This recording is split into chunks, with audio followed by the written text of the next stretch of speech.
The second one here is that you cannot take anything personally.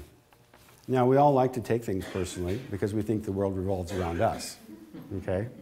It doesn't. In fact, 99.999% of the time, it does not, okay? Because here's the truth. Everyone, 100% of the time, lives their priorities. If your priority is to have an incredible body and you spend it at the gym and you're not with your family, that's your priority, isn't it? If your priority is to make a lot of money and you spend it at the job and you go, oh, I just don't have any time with my family, guess where your priority is? Where you put your feet. So people also live their stories.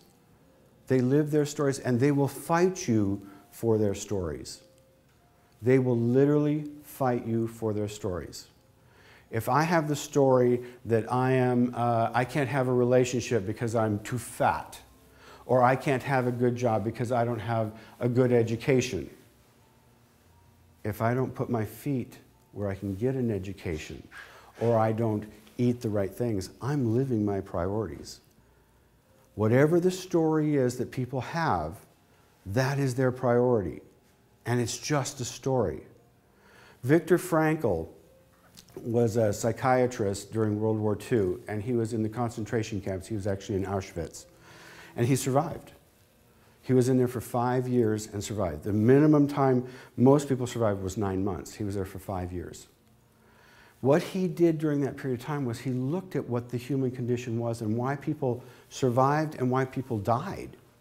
And what he found out was, if your story changed and you did not think that you could survive this, you died.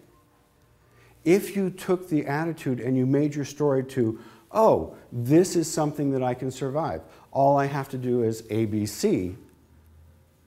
The possibilities start growing much higher. Here's the problem. We buy into everybody else's story, and we have attachments. But people's stories change. So what has to happen here is you have to look at everybody's story. It's not about you. Shakespeare said, all the world's a stage and we're but mere players in it. Whenever we get into a relationship, we agree with that person's story. And when we have conflict, it's when we're in disagreement with that story. And then we try and create that they join our story. But if you get in that attachment, the Buddha said, that's where all suffering comes from. Don't attach to people's story. Now, you can't take anything personally, but that doesn't mean that you can't acknowledge the impact. There's impact in the world. There's pain in the world. The Buddha said there will always be pain, but then it's your choice to suffer. Let's take an example. Let's say that you're driving down the street and you stop at a red light. It's red. Turns green. You start through it. Boom! Somebody hits you. Okay? Were they out driving around, I'm looking for John's car to hit, I'm looking for John's car to hit? No. It acknowledges the impact that something has on you.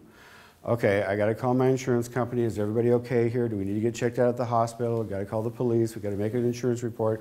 You know, got to get my car fixed. You can acknowledge the impact, but it wasn't about you. And that's where you have to separate who you are from the situation. Yeah, acknowledge what happened there. Feel the feelings. Follow what your body tells you. But it wasn't about you. A friend of mine was telling me a story recently that he's Indian.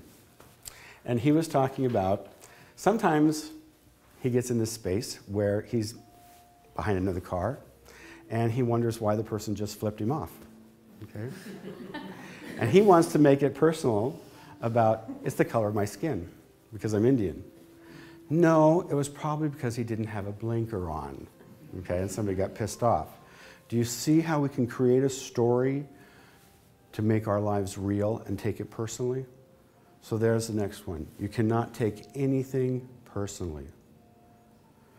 The third one is you cannot, according to Ruiz, is you cannot make assumptions.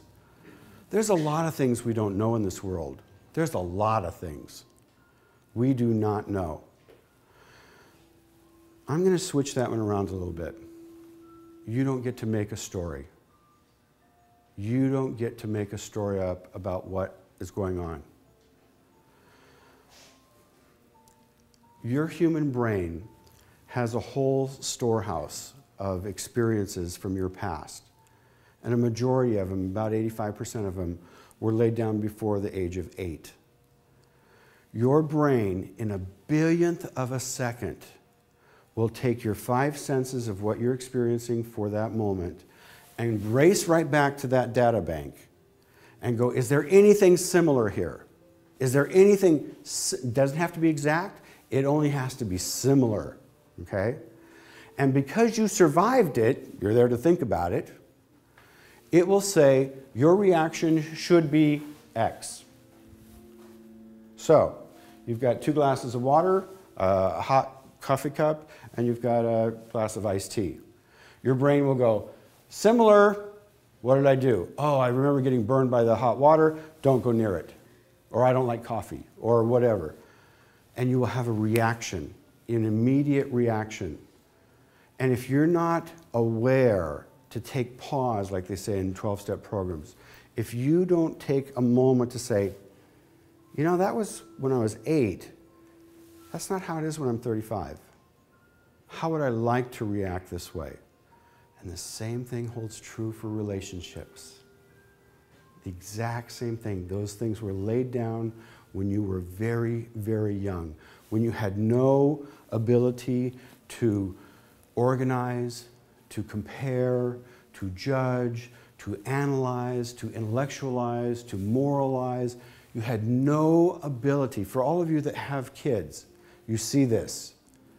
They are just sponges. Why is the air clear? Why is the sky blue? Why is the sun yellow? Why do birds fly? And as a parent, you just get like, oh my God, do I have to answer another question?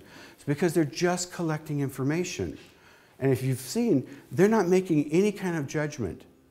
They're not making any kind of judgment. They're just taking the information in, okay? Your brain at that point in time, now as you're older, goes back to that data set and says, how did I survive? And do that again. So when you hear people say, I'm never going to be like my parents. I'm never going to say that to my kids. And then you hear it coming out of your own mouth. That's where it comes from. Because that's the neural link that's down there. So, the next one after that,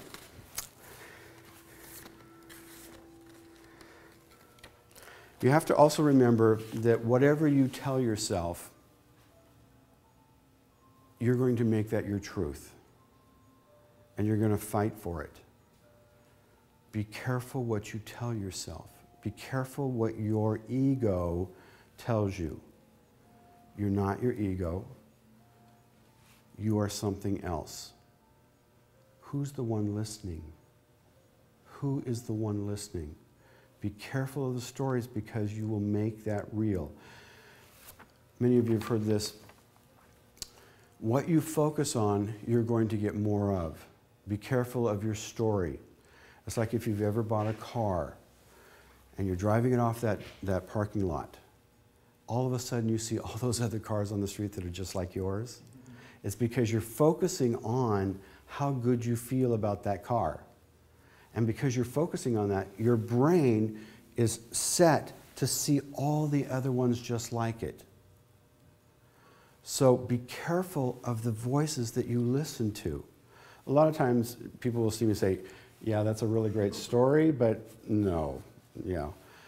Just because somebody you trust tells you something over and over and over and over doesn't make it true. And you've heard me say this one probably true also. You know, I can be in a relationship and if my partner says, oh my God, you are the most beautiful Asian woman I've ever met. It's like, do you need glasses or what? You know? But over time, if you trust that person, impeccable with their word, you will, your brain, because you want to be in relationship with them, you will start to believe certain things about yourself. well, maybe I have some Asian genes back there, you know? Maybe, you know, my eyes are a little, you know, I don't know, you know? So, you know, and then you'll like maybe even go have a genetics test, you know, to see if there's some like Asian in your background, because you'll want to make the story true. So be very careful about the stories that you tell yourself. The other thing is be careful of what other people's stories are, because they may not be true either. And we have great examples in history of this. If you go back to World War II, because of what happened in Germany, a lot of people truly believed that if you were Jewish, your ancestors actually came from rats. Okay?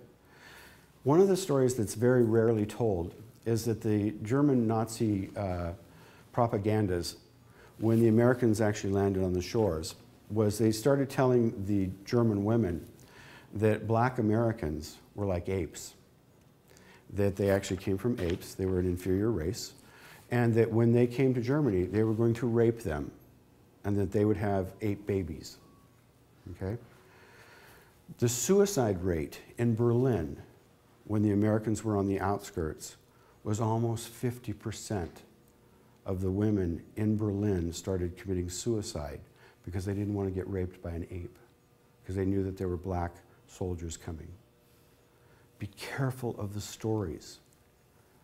Be careful of somebody else's inferiorities, their projections, the stories that they hold from their old experiences. How do you do that? How do you get away from the stories? What is your experience? Go with that. What is your current experience? If you're not experiencing something good, acknowledge it. Be truthful to yourself. Don't go with an old story like, oh, I've heard that story before, my old boyfriend did this way, or my old girlfriend did this way. What is your experience right now with that person, with that situation? Because that is your truth. And if you don't like it, there's where your power lies. That's where you get to stand. Because you can only go from your current experience. The Buddha said, the past is dead, the future is yet unborn. You only have right now. So ask yourself, what is my experience? And make your decisions from there.